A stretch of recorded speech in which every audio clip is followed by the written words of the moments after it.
Welcome to the Court of the Grange Diaries. I'm Capella from Ryan, British author and screenplay writer. So this is the third video of today, proceeding about December and my first Christmas here, which by now you will have learned it was not exactly thrilling and festive by any means. So I'm going to skip stuff from that was talking about me bleeding and being thrown onto the bus and literally attacked in front of people, like verbally attacked in front of people by both Tom and then Anne, who escalated that into something that didn't need to be. But we thought that was rude enough. Wait till we get to my course. I did the main meal, and this is hysterical. I cannot even talk about it now without laughing. But it was so rude and ungracious at the time. At any time, even when I'm talking about it now. But we were sitting eating the dinner anyway, the main meal, and everybody was quiet and they were eating the food. And I was like, she just couldn't help herself. She goes, well, it must be good because nobody's talking. And then Simon reared up his head and says, Capella, this meat is absolutely beautiful. And I was like, oh, thank you so much. I was so worried because I was cooking for 6 people. And I was like, oh, thanks so much, because I knew Anne and Tom were going to be the worst critics, particularly Anne. And then Barbara was like, oh, this is so beautiful. This is really, really nice. And then Tom was, yeah, it's really nice. Anne couldn't compliment it at all because Anne didn't like it. But what's better than that was I had one eye open, watching very carefully, because I just knew her so well that she was sitting eating the food, and she was like, a scowl on her face, and she was like eating and eating, and then she just like, no, I'm not going to eat the meat. So she was eating her vegetables and everything right that she cooked, and just left my meat. She gave a look to Tom, who was tucking in, and I was watching Tom, and he was like, this is really enjoyable. And he couldn't get into his mouth fast enough. And then the next thing, they must have been talking behind my back before we even went over, because Anne gave him that look. And Tom just put his fork down and sat back and stopped eating. And I knew to look for it because I knew what was going to happen. And by golly, did it bloody well happen. And she left the meat and Tom left the meat. And it didn't matter that she burnt the first course, but my food, and I spent 12 hours and €70 on meat, especially for her and Barb, like for everybody really. But I was thinking more money than I would normally have spent for meat. I wouldn't have spent it for myself. So that's what she actually did. Then it got worse than that. Oh, I didn't really like it, but I'm going to better it, and then I'll give you the recipe, and then you can make it from there on after with my recipe. That would be better. Sure enough, 2 days later, she brings it back to my house, hands it to Colm, and says, I've made it into a beef curry, and I bettered it, and whenever I see Capella, I'll give her the recipe, and she can make it this way from there on after. Talking to Barbara and Simon a couple of days after that, and Barbara's saying, Anne should never have done that to you. That was horrible. I don't know why she did that to you. You didn't do anything wrong. You weren't even talking.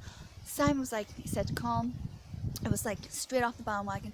Tom wanted to be confrontation, even his tone, the way he looked at Capella, and he says just he wanted an argument, and then Anne escalated that and then tried to say that I was being super sensitive.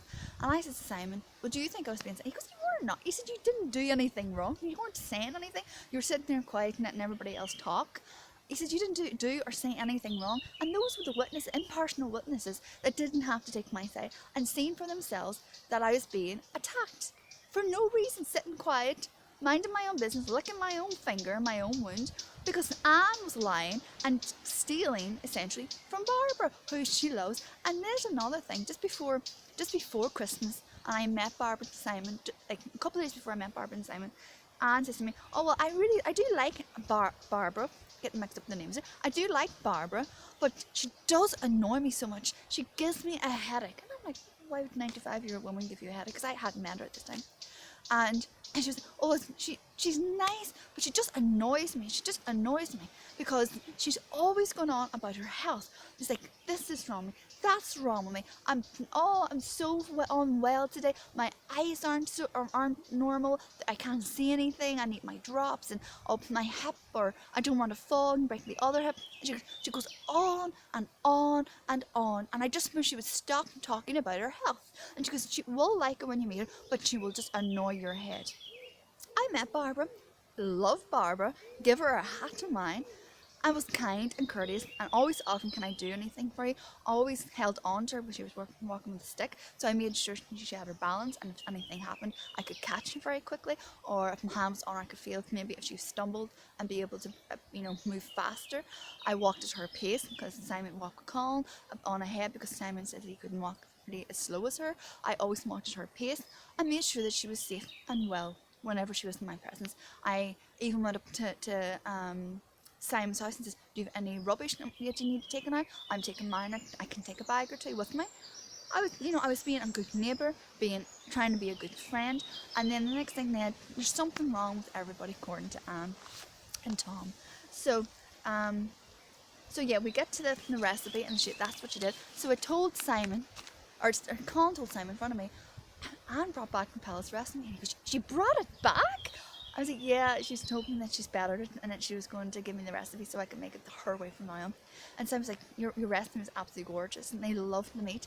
And I was like, yeah, well, I didn't particularly like Anne's food. It's just not to my taste. And I sat there and cringed and forced myself to eat it just to be courteous. And then at the end of the night, I'm being courteous and being considerate of people's feelings, that I've eaten food that I don't like, and food, actually her soup made me vomit, and Colin thought we both vomited after. So we actually left our place and said we were going to check on the puppies real fast, and we both brought it back up. It just wasn't to our taste at all. But what was worse than that was, where was I going with it? I'm having a Capella moment and just forgot myself. Oh yes, so I'm eating the food that I didn't really want to eat. And at the end of the night, I was like, God, you got a more appetite than me, and started scolding me for coming over to a dinner party and eating. And then she was, oh, everybody's had enough, nobody's getting dessert, everybody's had too much to eat. And I was, what, you invite people, you print out a menu, tell people what they're going to have, they eat, and then you tell them they're eating too much and that they can't have dessert. Because this was moments after what she had did to me, scolding me and having a go at me in front of people and trying to embarrass me in front of people I've just met, I was like, you know what, you're not getting away with it. So I said to everybody, do you want dessert? I said, there's either Christmas pudding or a mince pie. What would you like? And Anne was furious, and she was sitting beside me and she was absolutely furious. So it was only because of me that Colin, me, Tom, Barbara and Simon had dessert in the first place. And people forget that I haven't actually done anything wrong, but defend Barbara. And Anne was the one that stole from her. I'm the one that stood up for Barbara 5 bloody times and didn't tell her because I didn't want her to be under distress. She just needed to know what Anne was really like. And then I'm the one that's being thrown onto the bus and being mistreated and being treated like I'm a piece of dirt. I'm like, no, absolutely not. I'm not standing for that. You don't be good and kind and mindful people and then just accept that you're going to be treated like dirt. Absolutely not. So that was the premise of these videos and the premise of what goes on behind the doors of the Cour to the Grange, and why I've named it the Diaries, because this is everything that I've experienced that is not okay. And I cannot believe that somebody thinks they're so pompous and so posh that they act this way. It is low class, absolutely lower than low.